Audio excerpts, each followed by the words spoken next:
I know we said we weren't going. And why are my cameras are jacked up? My camera was perfect a minute ago. That we said we weren't going to do any more podcasts this year, but I lied to you. Okay. I can't control my camera. Uh, we had to do this one for a very special reason. I've been asked for years and years about kids' books, and I don't know that I have the capacity to do kids' books. I haven't necessarily tried yet, but my good buddy Kermit Jones, who's going to be on here with us in just a second, is doing kids' books. And when we got together and I saw what he's doing, I thought they were fantastic because they're really for younger kids. They're good books to read to little ones at night, put them to bed to get them started early on things like firearm safety and stuff like that. And it was a fantastic idea. And then he had the really killer idea to kind of collaborate on one. And by collaborate, I mean he wrote it using a story that I gave him, a real one, and we'll discuss that on here. And sneaking some Easter eggs of AA things into the story, which is super cool. The illustrations are great, and the storyline is really really good. It's like I said, it's for younger kids, but I could see Kermit taking this up the food chain towards adolescence a little bit, older kids, because he's doing a great job. And with that, I want to introduce you guys to my good buddy Kermit Jones. Kermit, come on in here, man. Let's get you on the screen. I know Russ is in the background. We are using a new platform tonight, guys. You might think things look a little different, and that's because they are. Kermit, what's up, man? Hollywood magic. Well, I'm glad you could join us this time, Chris. It's Christmas magic. Yeah, I'm glad I could join too, bro. Yeah, I'm glad that I could join. Yeah, I just stuck my copy in, but we're going to show this on the screen because this is so cool. So, how was dinner? I know you were just out to dinner and you had to rush home to. It was good with the family. I appreciate the graciousness, but things are going well. December's off to a pretty good start. I've only got a few more crazies until the holidays, and if I can make it through Saturday, I think we'll be good. We got wreaths across America, so we're laying wreaths on veterans' graves, and we're doing the first time here in the Auburn Opelika area.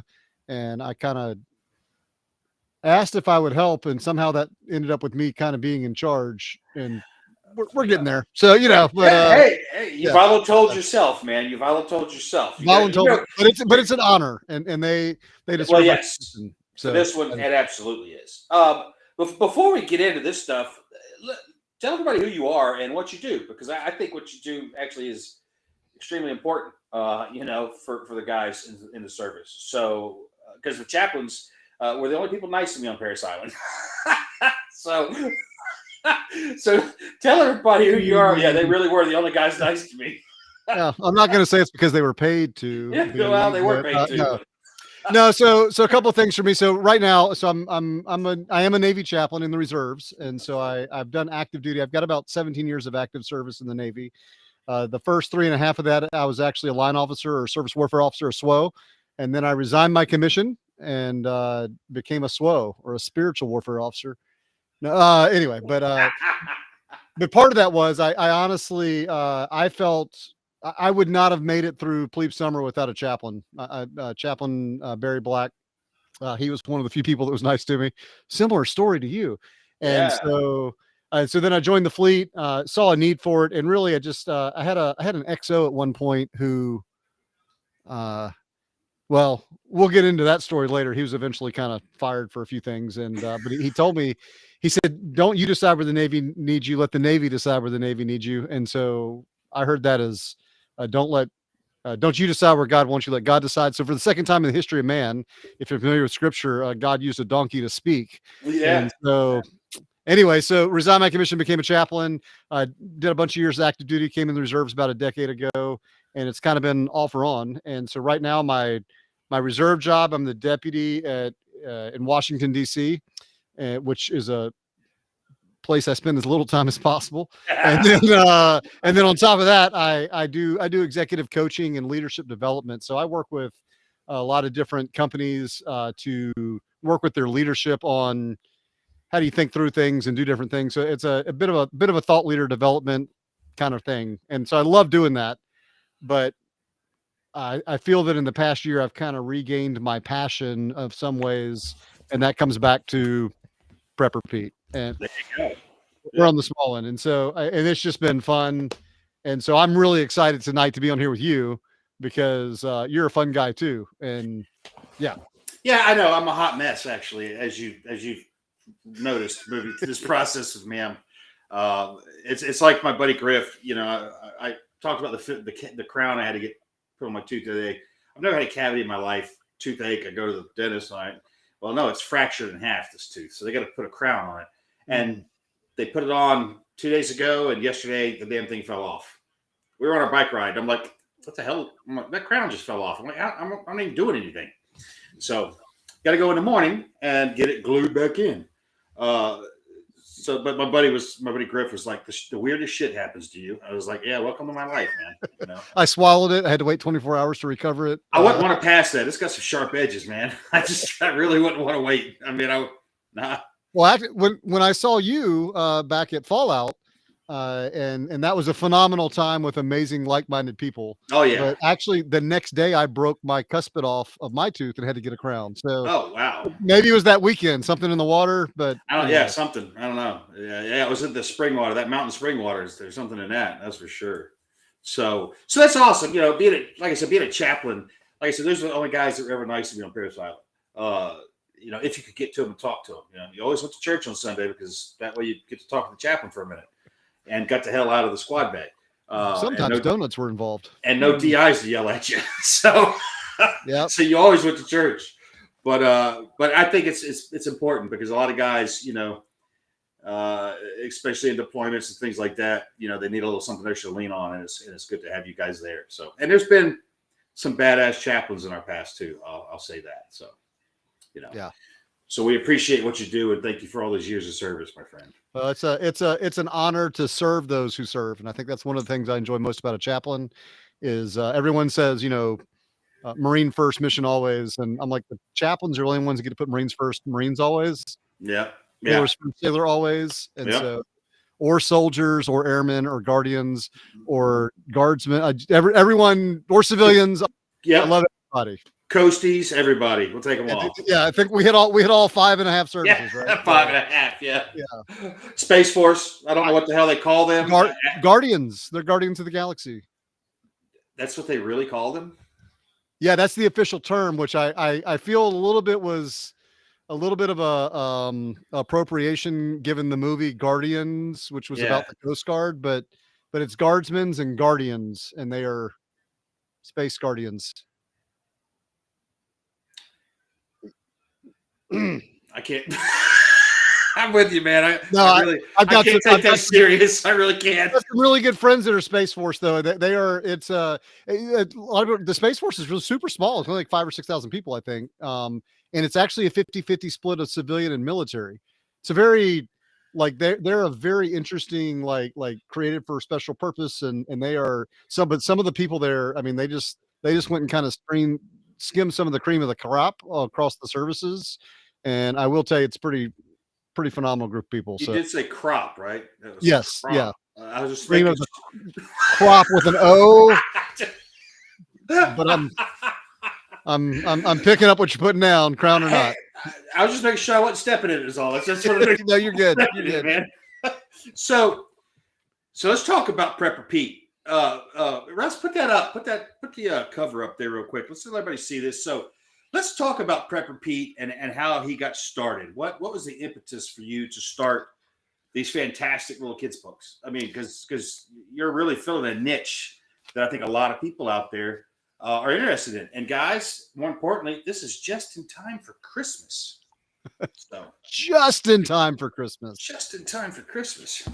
I and really you know, people are like, Prepper Pete, why does it say Survivalist Sam?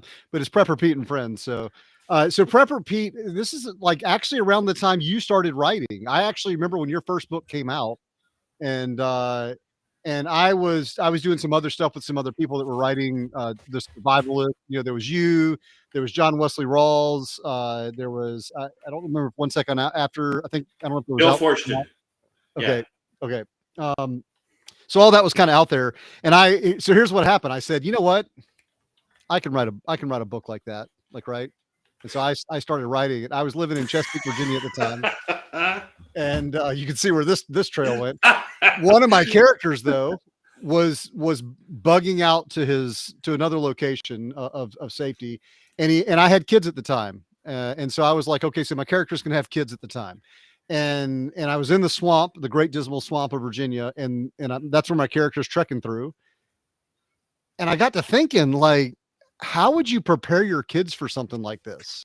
I mean, that was really the question that kind of came out. And if you recall, that was around the time of Doomsday Preppers and all the how not to prepare your kids. Yeah. Well, I remember Doomsday Prepper well because sorry, I'm looking for something I need to. That's okay. That's okay.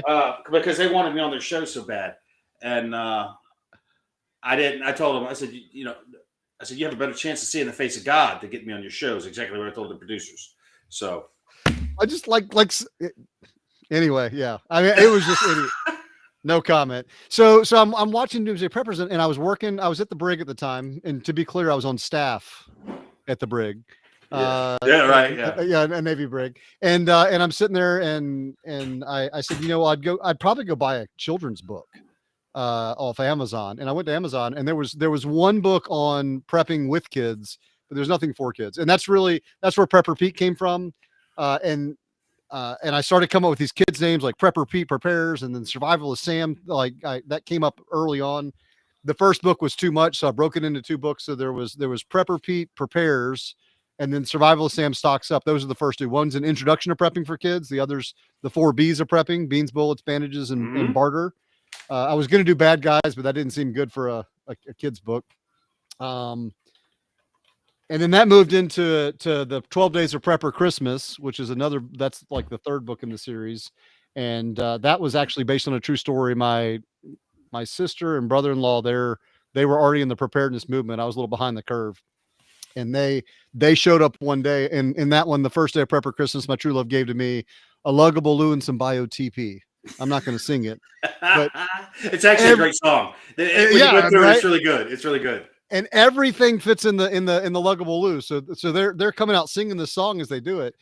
And then I've always liked guns. I'm never really a big gun guy growing up, but I wanted to teach my kids guns without scaring them. And so that's where Prepper Pete's Gun of a Son came from. Anyway, so that was the thing. Gun of a Son, actually, I mean, Amazon #1 bestseller for like 9 months in children's safety.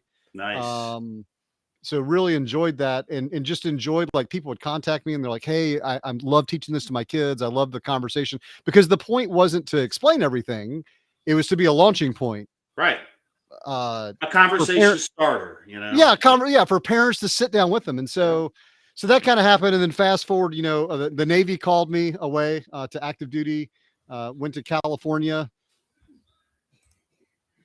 to serve my country, and I got to California and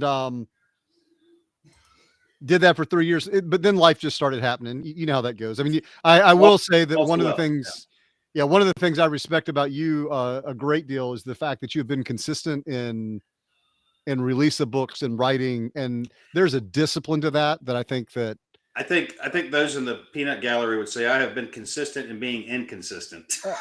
I'm working on 13. For those of you in the peanut gallery over there asking, yeah, 13's coming. I was working on it today.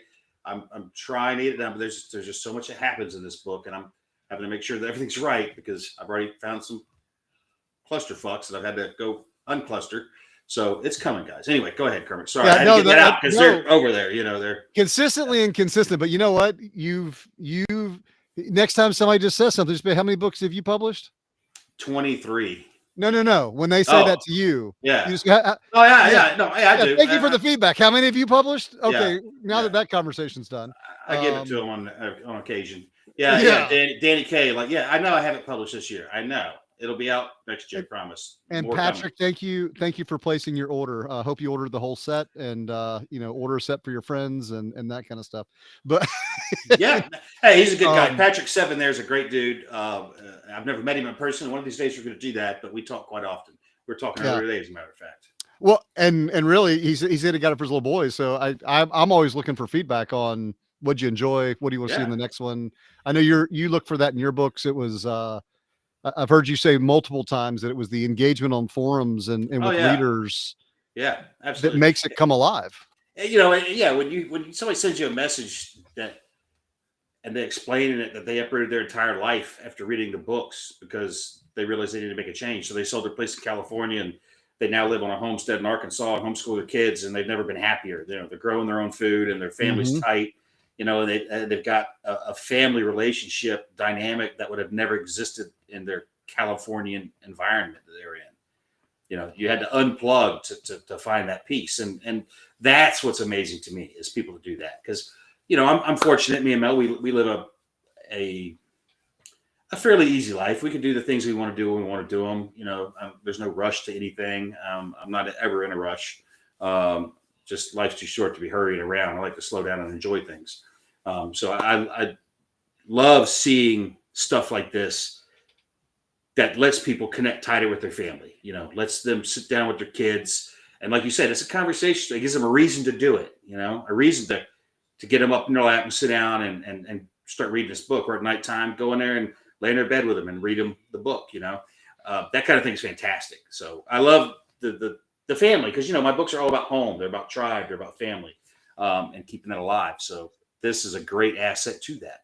Well, and I'll say I've actually, obviously I'm reading through the books too, so no spoiler for book 13 for me yet because I'm not quite there.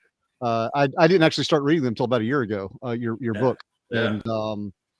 and I've really enjoyed them. And the way that you handle a lot of the difficult topics of conversation, everything from how do you deal with the fact of moral injury is what I would call it.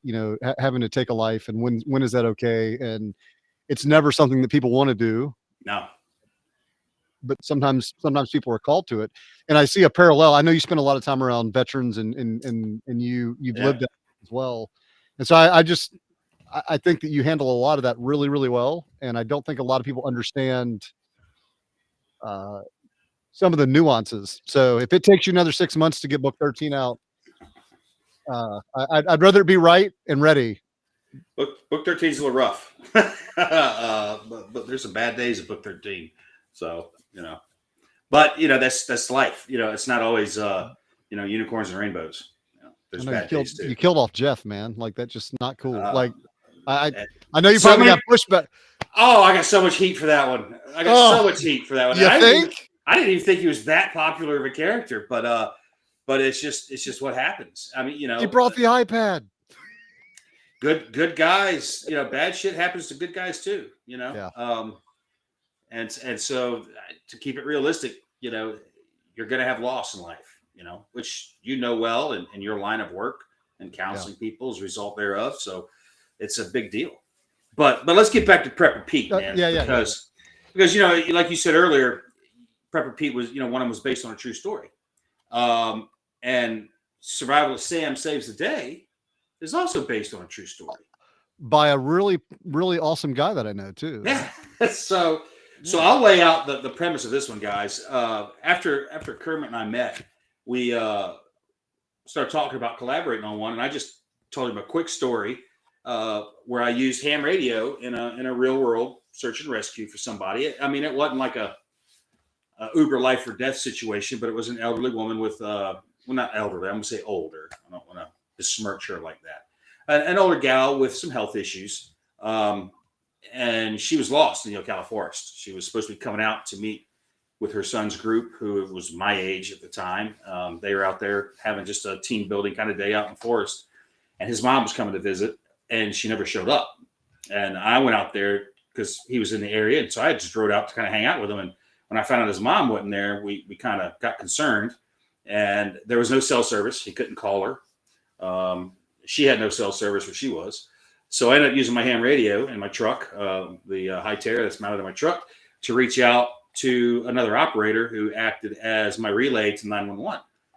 And we got the sheriff's office spun up, and they started on their way out and stuff like that. And then I started searching the forest, asked him, where is she coming from? Because I know based on where she's coming from, probably how Google would bring her in.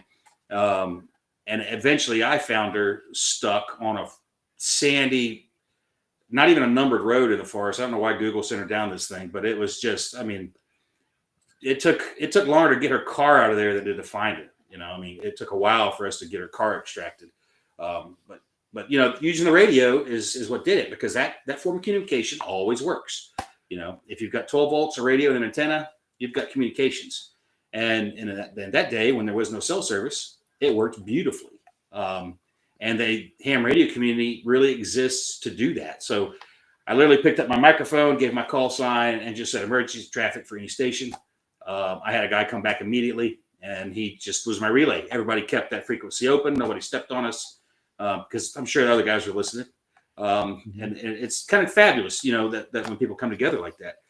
And so you took that story and you turned it into this, which is incredible. I mean, you did a good job with it, man. Everybody that comes to my house sees these, and of the ones that you gave me, most of them are gone now, because people come in and be like, "Can I have this for my kids?" I'm like, "Yeah, take it for your kids. Like, go ahead, take it for your kids. I want to read it. Take it, read it to them." So it's really a fantastic job. And it's hidden throughout here, isn't there? So you guys, I'm a big one on the Easter eggs. Yeah, and they're in here. They're all over the place. And the illustrations are great. And like I said, this isn't, if you've got young readers, this is fantastic, because it's not heavy read. There's a couple lines on each page, and great illustrations. And I know we talked about your illustrator before. And so if you've got little ones that are just getting into reading, this is a great way to introduce them to these topics, all the topics, not just this one, but all the topics. Yeah, we'll do that. I don't know if he's seen that or not. Let me text him. That's what I was looking for this for. No, that's okay. Go ahead. His internet is acting up. So let's see here. Just to make sure he gets it. So Russ was having slow internet issues tonight, which usually I have, but tonight I didn't have that problem. So thankfully, there we go. All right. Yeah, he's on it. He's on it. He's on it. I just want to make sure. Yeah, Russ is the magic maker behind the scenes of a lot of things I've learned. Absolutely. Since connecting to your world. Yeah. Yeah, and so you were talking about some of the images, and you'll see. Yeah. I mean, we got a little Easter egg of 3 days to Eden there. Yeah. A shout out to Mr. Pete Robertucci, my good friend. I've got my copy right here on the bookshelf. So there you go. Although we had to change the pictures to not be people on the cover. But one of them I think is a fox. So yeah, we'll just go with that. I like it. Illustrate a little fun with that. But some of the other Easter eggs, like even in a scene like this one, the frequency that's on the truck is the frequency of the Ocala emergency relay. Of the Anthony Tower, actually, up in Anthony, Florida. It's an extremely tall tower that as far as I know, I still hold the longest shot to that tower on it at 122 miles. I hit that tower at 122 miles. And at the time, I know that they told me I was the longest contact they'd ever had. So that's kind of cool. But that's sort of talking about the little Easter eggs that you hide in there. Yeah. It's all real stuff. And by dropping East of Eden onto the console of the truck there, we're all about, guys, that a rising tide raises all ships. Kermit's an author. I'm an author. Pete's an author. We're not out here competing against one another in any way. We all work together. We collaborate, try to do everything we can to help each other out. And that's just more proof of it right there. You guys can see it. So. Yeah, when we had to change a few things. Goober Map. Goober Maps. You couldn't have picked a better name for it. The BR549, that one might be lost in a few people. But not on me. No. Yeah, I thought I'll give credit where credit's due. That Russ had kind of chimed in on that one, but nice. we tried to capture Aretha as best we could on the truck. Hey, you even got the tag right. I like it. It's good. And then let's see, that's the Prepper Pete and Friends. But it's a few others. The big one. So one of my favorite characters that's coming. So Survivalist Sam, obviously he's got the Angery American logo on his chest. You can see that on the left. K4PPF, that's the Prepper Pete and Friends Amateur Radio Club. Yeah. And so that is licensed by the FCC. We got it up and running about a year ago. Haven't done a whole lot. Yeah. That was one of my priorities, actually. Haven't quite gotten to that book yet. This pushed that book down the road, my friend. That's awesome. That's really good. And see, like, this is a way to introduce kids to ham radio, because kids, dig radios. I mean, we all know you give a couple, you get 2 or 4 of them around, and you hand them little walkie-talkies, little bubble blister pack radios, and they're happy. They're gone. They're out of your hair. Yeah, So and getting them they'll learn interested. it faster than we can sometimes. Yes, they will. Yeah. That's the Well, crazy part. they grow up in the digital world, so electronics to them is just another thing. One of my, and you had mentioned there's a few Easter eggs. We don't have to mention them all. No. But let them find them. That's the fun of telling them that they're in there, is make them look. So. But I will say that one of my favorite upcoming characters in the Prepper Pete series is Chuck Morris, and so this is him. This is him armbarring somebody, and then in the very beginning, I can scroll through a little bit for folks just to see. But in the beginning, you'll see him warming up in the background there. Yeah. Oh yeah. That is so good. That is so good. And that one I've had a little fun with. But Chuck Morris taps into trouble. That's going to be a future book. I've got to find a CQ Morse code true life story. And I will say that's kind of, you were an inspiration in some ways when I heard the interview in your story, and I was like, man, that's like real life ham radio. Yeah. Like that's right. That's what it's here for. And that. So I appreciate, your graciousness and working through some things. Oh, but you did this. You bounced ideas off me more than anything else. But this is you. This is all Kermit, guys. I didn't write none of this. So this is still your Kermit story. Well, you used the story and we talked, but you wrote this and you did a great job, so. And then you'll see, I wanted to Homestead Medical's on there, a few others. Yeah. But yeah, I have really enjoyed all ARRL on the computer behind. Well, and so if anybody's connected to ARRL, you'll note that the Building the Next Generation of Hams, Radio Rick's book Bridges Generations. Nice. That may not actually be a news article on the ARRL website, but if somebody wants to make that happen, we know a guy. Yeah. So, but yeah, so it's been great. And so I'm grateful to you and to the community as a whole too. The idea of when the tide rises, all the ships rise with it. You epitomize that, and not just with this book, but I've seen you interact with other people, other authors that, some people would see that as kind of a threat. And you have seen it as an opportunity to help other like-minded individuals, which I think is one of the things I really enjoyed about Fallout. So looking forward to it's that. like I said, I genuinely believe that line of a rising tide lifts all ships. But I will say that in my experience of working with other guys, other writers in particular, and other instructors and things like that it has cost me more than it has ever benefited me, because 90% of them never hold up their end of the deal. So it's not something I do so much anymore, but I'm always willing to. And my first impulse is always to help somebody. If I see need, I feel compelled to assist. It's a character flaw, so it usually ends up costing me lots of money. But it's haven't learned my lesson yet. But not saying that about you. I'm saying that it's just in the past. It's been where are we going with this, Chris? I know I'm not saying that about you, but I'm just being very honest here. I'm saying that yeah, I've done a lot of stuff with a lot of people in the past that burned me hard. Some of them cost me a lot of money, and but I still, but as you see, I'm not jaded by it. I'm still here doing the exact same thing because I believe in it. And with you, I believe in this. When I saw their first books, I immediately was like, "This is brilliant." Because, like I said, I have been asked so many times over the years about kids' books, and I think you'll be able to percolate this up into adolescents. Getting them into a little bit bigger. There's a couple designs in the background you recognize. Do you about to know? But working these up into young adolescent and young adult, even kind of keep the theme going, because once you got them into this, you keep moving forward with their age as they progress, and it's kind of a ready market, and they're going to be hungry for better, more detailed information. Maybe we'll have to partner. I do want to doesn't have to be you, but would love to, because I love your writing too. I wanted to do a chapter book series kind of called Survival Kids or something along those lines. Yeah. It's like not I Survive series, but kind of a Prepper Pete meets My Side of the Mountain meets Boxcar Children, or yeah. And I think that My Side of the Mountain. As soon as you said that was Man, when I was in elementary school, I was hung up on that thing. I can't tell you how many times I read that book. Did you try and make acorn pancakes? Oh, I have made acorn pancakes. I didn't try. I have.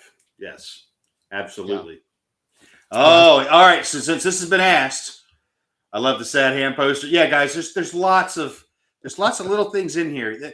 A lot of like Kermit put loads of thought into this, guys, and he bounced some stuff off me. And despite my best efforts, he's done a fantastic job with this. You know, I was more of a hindrance. So yeah, guys, look what's there. Uh, we need to tag. I need you to get me that screenshot, Kermit, right there, and email that to me or text it to me, either one. Gotcha. Because there's somebody on Twitter I need to tag with this, and then I'll give the links to the books when I do it, and it will be fantastic. You will probably sell more books based on that one picture right there than you will anything else. I'll get it to you tonight. Don't worry. Do it. Send it Done. to me, man. Not a Rubicon on Twitter. I got something coming your way, bro. I'm gonna tag a few guys in it, but I forgot where I was going to the sad ham thing, because that's just that's hilarious. That Why I want one called Ham Radio 2.0. Like, I mean, guys, you really got to inspect these pages. I see a nice box set of books on the shelf. You know, just look through them, look at them carefully. There's so much on every one of them. It's really, really good. Yeah, I want a Prepper Pete and the Sad Ham. That's a 2025 book of, I think, and somebody had said, I don't know if you're familiar with K8 MRD, Mike, guy named Mike, and he does Sad Ham Mondays mailbag. Oh, and so they said you should make him the sad ham that becomes happy at the end of the book. And then somebody said it, and make him auction not being the sad ham. So maybe it'll, I don't know. I'm gonna figure it out, but yeah, there's gonna be a sad ham. Prepper Pete and the Sad Ham's coming. I stuck a sad ham into book 12. Well, I mean, it was what was left of a sad ham once they finally breached the door to his ham shack. This guy had a near bunker for a ham shack, and that's where he died, and that's where he rotted away. But they finally, not using call signs. He had a list. Yeah, it was just like that too, man. No 73s and no call sign. You know, and he was keeping a log. The federal government ceased to exist, but this guy's still making his tattletale notes for the FCC. You know, even though there's no way to report anybody. So I stuck that in book 12. Yeah, I'm looking forward. I'm not to book 12 yet. I'm Yeah. there, but I'm looking forward to it. Oh, there's plenty, and 13's coming. I'm working hard on it. I had really good progress today until my camper started suddenly losing power all over the place, and I'm yet to figure out what that's about. Yeah. Oh yeah, mountain readiness right there. Heck yeah. See, guys, shout outs to everybody. Like, this is what community and people working together can do. I mean, this is Kermit's book, yeah, but there's so much in there for everybody else. And I know the kids won't see it, but the parents will see it. That's a shout out to my own book that's coming out later. Hey, I love it, man. That's perfect. I mean, it's so good. It's so good. So, all right, hang on a minute. So I just saw something I wanted to put up on the screen here, and it got away from me. Here's one. We'll put that one up. There you go. And then, all right. The important question is this, and we've got to give them this information here. All right. Where can we purchase these, Kermit? Always a question that I love when people ask. Thank you. That's right. Yeah. So they're available where books are sold. And that means Amazon, guys. Yeah, that means Amazon and but yeah, I mean, you can get it. You can go to Barnes and Noble and order. If you go to barnesandnoble.com, you can get it there, or Books A Million. Pretty much any major retail seller is going to have it. Amazon, of course, is the 900 pound. Yep, in the room. Yeah, and I don't always chase rankings on Amazon, but it is nice when you see them go up at least. And so and we've got it on Amazon paperback, and the Survivalist Sam Saves the Day is available for pre-order. It doesn't release until tomorrow. That's right. Which is why we're doing this tonight, because tomorrow, guys, this book does release. So those of you looking at pre-ordering, if you're ordering right now, it goes live tomorrow. So they'll be cutting books and shipping. They're probably already cutting books, usually they're going out the same day. So based on prior sales and things like that. But I hope this one gets a big bump. I hope you see a difference, not because this book's better than any of the others, but because we're tapping into the market in a different way for you by bringing you here and plugging you in with all these guys. You went to Mountain Readiness and met all these awesome people that you then noted in the book. Like you gave them all a little something in there, which is just so cool, man. And to see it, it's really awesome. So I'm looking forward to this coming out. We might see if I might talk to my school board here and see if they'll let me donate them to the elementary school libraries. And if they will, then I'm going to do that. I'll buy them from you and I'll donate them to libraries. Because it surprises me how many of my books are in school libraries, university libraries, and prison libraries. Believe it or not. So I used to get invited, 10 years ago, I would get invited. Oh, see, Russ has got the QR code. There he is. That's it, guys. Shoot that and you're right straight there. We and there it is available on Kindle for ebook version, but I find that it doesn't work nearly as well as doesn't translate as well, does it, than paper? Yeah, I tried to be conscious of it, like independent panels as opposed to a spread. There's a lot of factors that go into that people don't often consider other than that they have a bad experience. So when you have an illustrated book, it's a lot different than just a page full of words. So like you said, you got to think about it a lot more.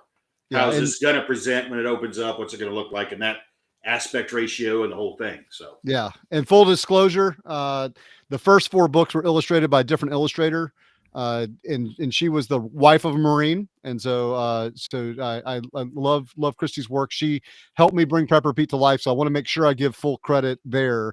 That when I was first engaged the conversation with her, I was like, I don't have an illustrator. And Charlie Brill at the time, he goes, my wife's a bit of an artist. And I was like, well, let me see what she's got. Literally the next day he comes back with like a little clay figurine of Prepper Pete that she was using for modeling to draw it out. So that brought it to life. And then the new illustrator, Desiree Branya, been working with her for the past year. And so it's digital. It has some advantages.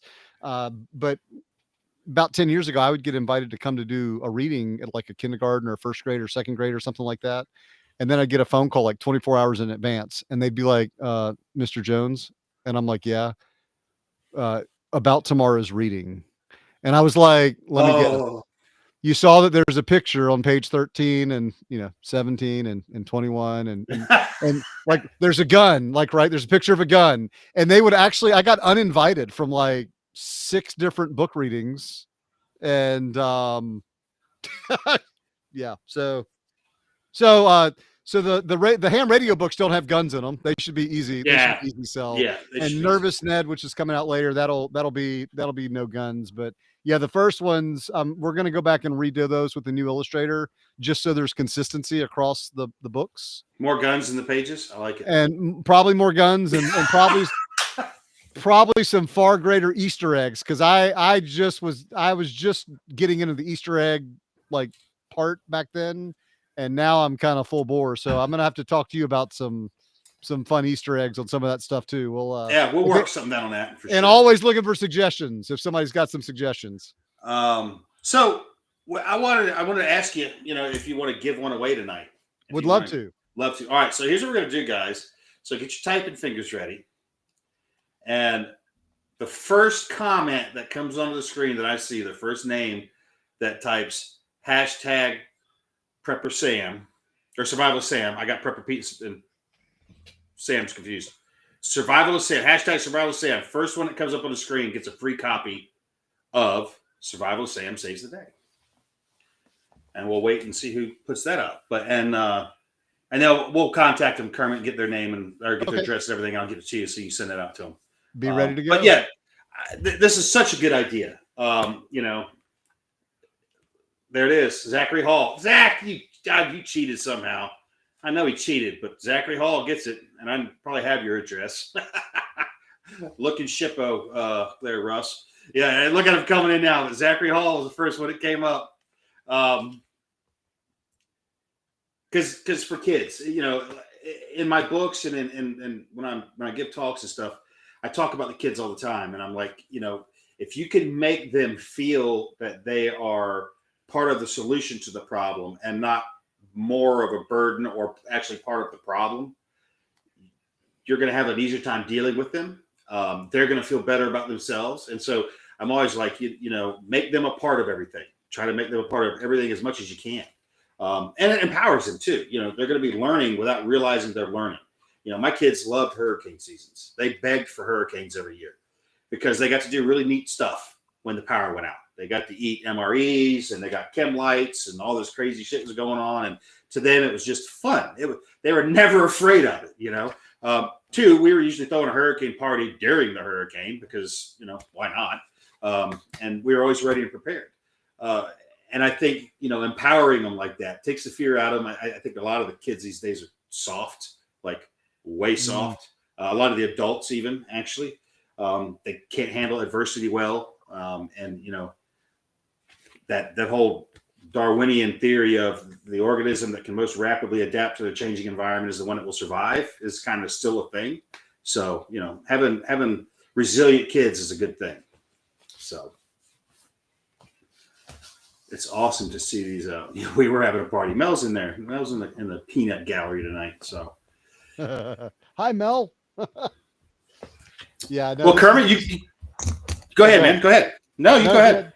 I was just going to ask you. You got anything else you want to get out to everybody tonight? No, I really just want to say thank you to you and thank you to the community because I knew that it was an awesome community. I mean, when I engaged 10 years ago, but I kind of I didn't step out from preparedness. I think that once you gain knowledge and once you have a mindset of that sort of thing, I think that really does change. And so I've been grateful with the open arms and when I went to Fallout and met all the people and I tried to give as many shout outs as I could. I know I probably got some more to go. That was totally amazing. It was a good time, wasn't it? It was a really good time. And there are, I think you got some things. There are some things coming in Prepper Pete. There will be some pictures of guns and some pictures of knives. And so I guess my question would be, do you have any knives that you would want to see? I was just going to show up in a Prepper Pete book. It's funny you should mention knives. We're working on getting the picture ready for you guys, but the Daltons are in. They are ready to ship. We've actually already begun shipping those blades. For those of you who have seen it, NC Scout. For those of you who have seen it, you know what it looks like, but we're going to try to see if we can get a picture up here in a second on the screen. This was a last minute thought. I'm terrible at promoting myself and my own shit. I'm horrible at it. I generally don't do it. And it's I know it's bad business, but I don't like to toot my own horn. It feels arrogant. But yes, the Daltons are ready, guys. And if we'll throw that pick up here in a second, you guys can go to angeryamerican.com/shop and get them there. Put your order in. We'll get them shipped right out to you. They look fantastic. I do want feedback on the sheath retention system. I don't know if we're going to be happy with that. I'm going to be very upfront and honest with everybody. And if it's not as durable as it should be, then we're going to do something. And the solution, if there is one, if anybody's unhappy, will be sent to you for free. I'm just not sure if I'm in love with it. That's all. It's just not sure if I'm in love with it. So 50% discount. Do I have a 50% discount? Negative. Are you gonna do a giveaway? Are you gonna do it? Actually, we might. Actually, there's a chance. Not tonight. There is a chance I'll do a giveaway for a Dalton. But I got to think about that. That was a huge investment to get those made because the tooling had to be made and everything else. So it costs a lot of money, and that's why they're kind of expensive because they're a little expensive to make. But they are a beast of a tool. So I think sticking the Dalton in there would be awesome. And would you share? Let me see if I can click that. Bam. Did I get it? There it is. Just trying to help out a little bit. Dude, wait, there you go. Hang on. That one's coming. Oh, Russ is actually uploading. Russ is uploading. That's cool. Yeah. He took some great pictures today that I put out on Twitter. But yeah, that's the see, I got a keyboard on the floor. I will say, like, I did have the privilege of holding a Dalton at least and seeing it at Fallout. You had a sample there, I think. That wasn't quite finished, but it was pretty close. And that was, I mean, some heft to it. I mean, and it felt solid. Well, it is a hell of a chopper. That's a black screen. Oh, there it goes. Yeah, that's it. Actually, is it still rendering? Shit, show yours again, Kermit, because yours is better. I don't have the Well, shareability, but oh, it's all right. It's just it's his internet connection. But yeah, there you go. So we retain the bow drill divot for bearing block in the handle. It's got the logo laser etched onto the blade. The blade is not coated, guys. It is blued and then tumbled. It's not like a coating that's going to wear off and look like shit like all coated knives do. But that's it. And I'm going to do a little short video describing the different uses and techniques that tool is designed for to use, such as like a draw knife, push cuts, and things like that. But it is a fantastic tool, and it is a hell of a chopper. It cuts through. I'm surprised at what it cuts through with a single swing. It has got some serious weight to it.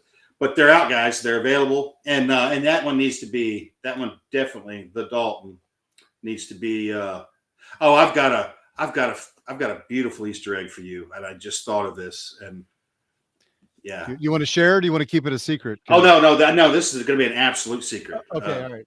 We'll talk off channel about that one, but it's beautiful, especially because, as a lot of you guys know, Alan Kay is a dear friend of mine. There's a lot of interesting shit happening around him right now that I'm not going to talk about yet. One thing, I will share something out later that you guys can watch, and then there's going to be sometime in January or February, there's going to be some pretty interesting videos start coming out of something. So, yeah. Everybody to the chopper. Chopper. The chopper. But, yeah. So, yeah. Blades out. And we're going to be getting to work on the next one here soon. The Thad. The Morgan will be the next blade that comes out. And then we're going to be doing the Thad. So, that's the current order of the three. I'm gonna need a order of assignment so I know which character is supposed to have which one in the Prepper Pete books. Prepper Pete has the knife, but I think Survival Sam might end up with a Dalton at his side. We'll he should be carrying a Dalton, because that is kind of the signature blade, designed by Alan Kay and Donnie Dunn, both dear good friends of mine. Love them both to death. And Donnie is currently designing the Thad. We're working on that design right now. The Dalton or the Morgan is already designed. And production on those will be a lot faster because it's not a complicated blade. So it's a very simple blade. The suspense guy, whatever. Well, Kermit, thanks for being here tonight. I appreciate you being on. And to you guys out there watching, if you've got little people in your life, even if they're nieces, nephews, or aunts or uncles, whatever they may be, order them a set of Prepper Pete books. What the hell just happened? What the hell just happened? Maybe Russ's internet threw him for a loop. I guess we're done. Let me see if I can even figure out how to get you and me back on the screen. I don't even know how to do this. I've never even used this thing.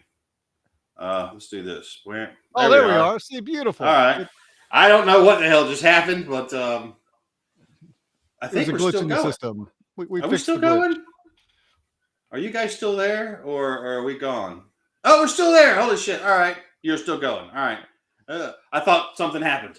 And there we go. There's that picture of the Dalton right there. For you guys, if you don't know what it looks like, I'm going to just pop that out. Bam. There it is. So it is, like I said, very specific uses designed into that blade. And if you'll notice, I wish I could zoom in, the handle material, the scales have a topo relief in them.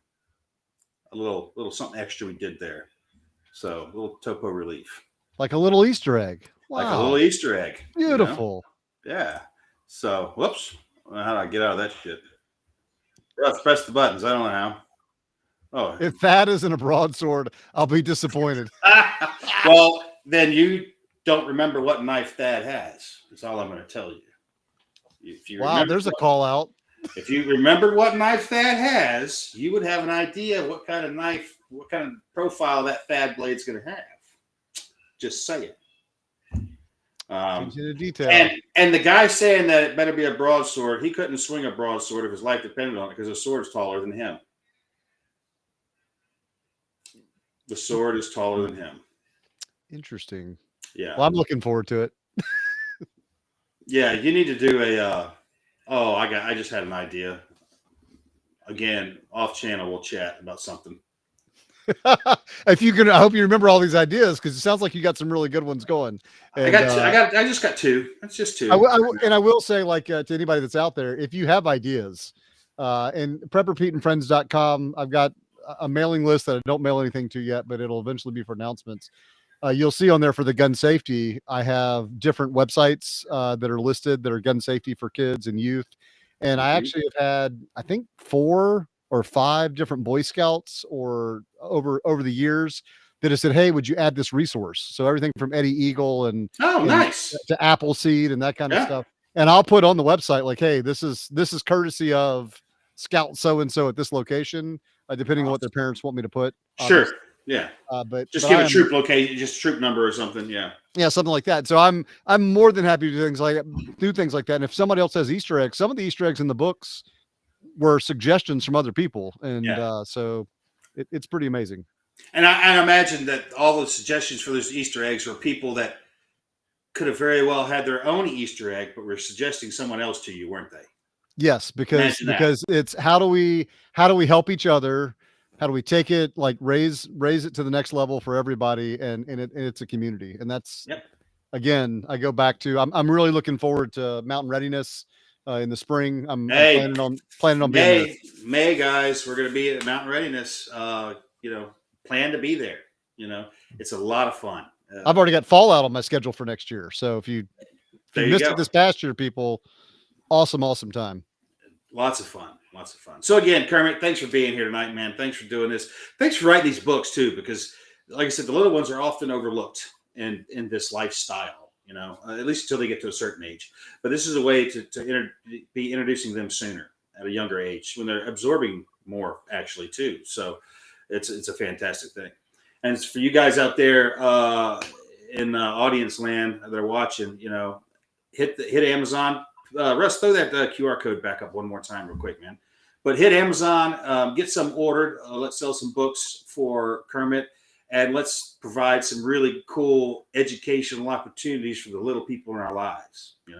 That's a big part of this. That's what it's about. So, but I want Kermit to make some bucks too. So he put a lot of effort into this, and I think it's a fantastic project. So, Great Kermit, we'll be talking offline. Yes, sir. So thank you, everyone that came tonight. You guys, absolutely. Thanks for being here. And you guys know the drill. Be good or be good at it. And we will catch you next time.